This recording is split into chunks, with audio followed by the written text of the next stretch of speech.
नमस्कार, स्वागत है आपका आईबीएन भारत में। मैं हूं आपके साथ तुलिका सिंह। कोविड-19 महामारी आज देश में विकराल रूप ले चुका है। ऐसे में लोग अपने घरों से बाहर निकलने में डर रहे हैं। आइए इस पे कुछ चर्चा करते हैं। हमारे साथ स्टूडियो में मौजूद हैं देवरिया के मशहूर डॉक्टर दिव्य प्रकाश श्रीवास्तव जी। सर, कोविड-19 और कोरोना वायरस में क्या डिफरेंस है? आज पूरी दुनिया कोरोना वायरस की समस्या से जूझ रही है। इसकी वजह से लाखों लोगों की मौत हो चुकी है। पूरे देश और दुनिया की अर्थव्यवस्था चौपट हो चुकी है। कई लोगों के रोजगार जा चुके हैं। पर कोरोना वायरस किसी बीमारी का नाम नहीं है, ये जो है एक परिवार का नाम है।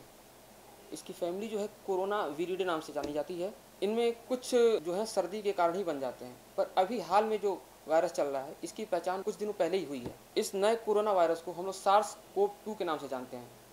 सार्स-कोव-2 यानी कि severe acute respiratory syndrome corona virus 2। यह नाम 11 फरवरी को घोषित किया गया था। 2000 के दशक के शुरुआती दिनों में सार्स का प्रकोप था। ये उसी से इसका संबंध है। एक ही फैमिली से होते हुए भी ये दोनों वायरस जो हैं अलग अलग होते हैं। रही बात कोविड-19 की, तो कोविड-19 जो है कोरोना वायरस से होने वाली बीमारी का नाम है। यानी हम ये कह सकते हैं कि कोरोना वायरस की बीमारी की वजह से जो सिम्टम आते हैं उसको हम लोग कोविड-19 कहते हैं। जो कि कोविड 2019 में सबके सामने आया, इसलिए हम लोग उसको कोविड-19 के नाम से जानते हैं। कोरोना वायरस मनुष्य पर प्रभावी है या अन्य जीवों पर भी?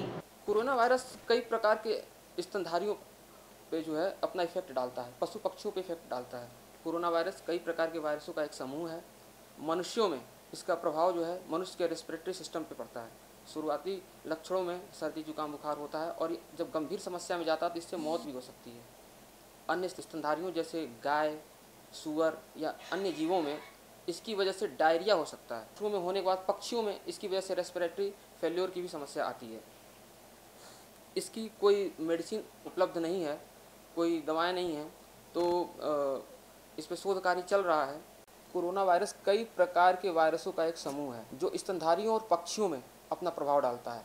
मनुष्यों पे इसका प्रभाव रेस्पिरेटरी सिस्टम पे पड़ता है।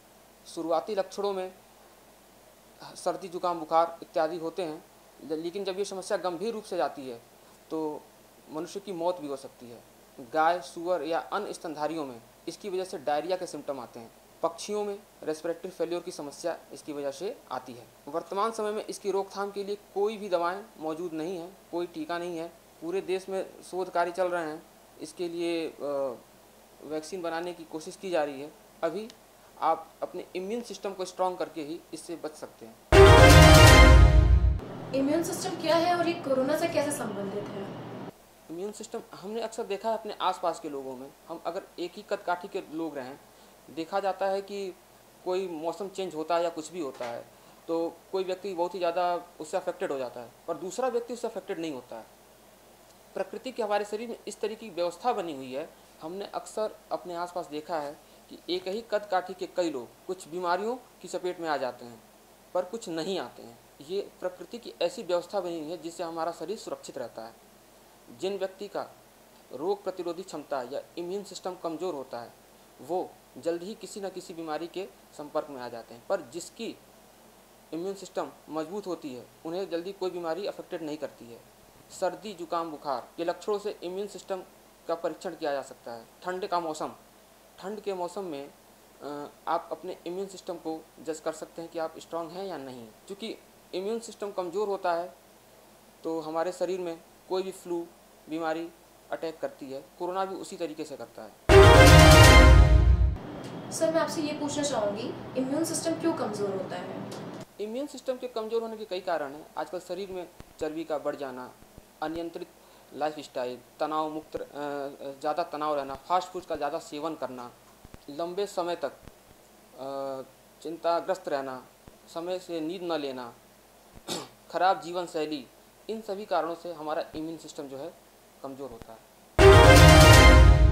और इम्यून सिस्टम सर मजबूत कैसे होता है? इम्यून सिस्टम को मजबूत करने के लिए हम लोग को पहले तो भरपूर नींद लेना चाहिए, चिंताग्रस्त नहीं होना चाहिए। सर्दी के मौसम में प्यास कम लगती है, उसके बाद भी हम लोग को कम से कम 8 से 10 गिलास पानी पीना चाहिए। लहसुन एंटीबैक्टीरियल और एंटीवायरल होता है, इसका सेवन हमेशा करना चाहिए। दिन में 3 से 4 बार ग्रीन टी पीना चाहिए। Vitamin B, B2, B3, vitamin C इत्यादि का सेवन इम्यूनिटी बढ़ाने के लिए बहुत ही ज़्यादा मददगार होता है। ये सब चीज़ें हमारे यहाँ हरी सब्जियों में, दूध में, दही में मिलती हैं, जिनका सेवन भरपूर मात्रा में करना चाहिए। कोरोना वायरस या कोविड-19 की पहचान कैसे करें और इसके लक्षण क्या हैं? कोरोना वायरस बहुत ही सूक्ष्म एवं प्रभावी वायरस है।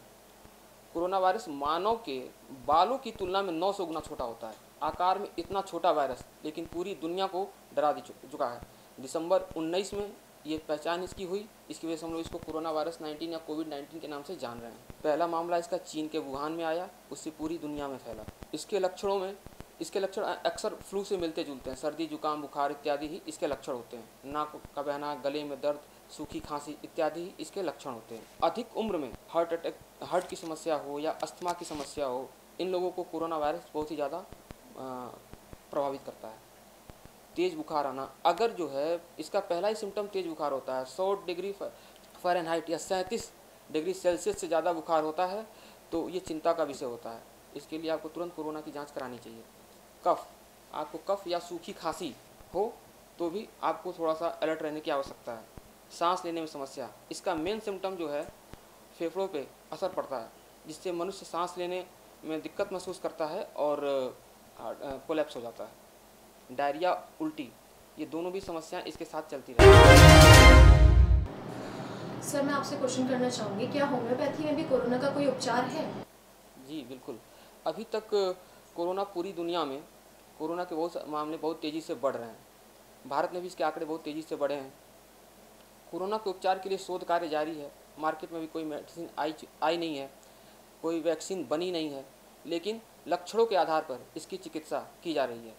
होम्योपैथिक चूँकि समानता का सिद्धांत है, इसमें जो है लक्षणों के आधार पर चिकित्सा की जाती है।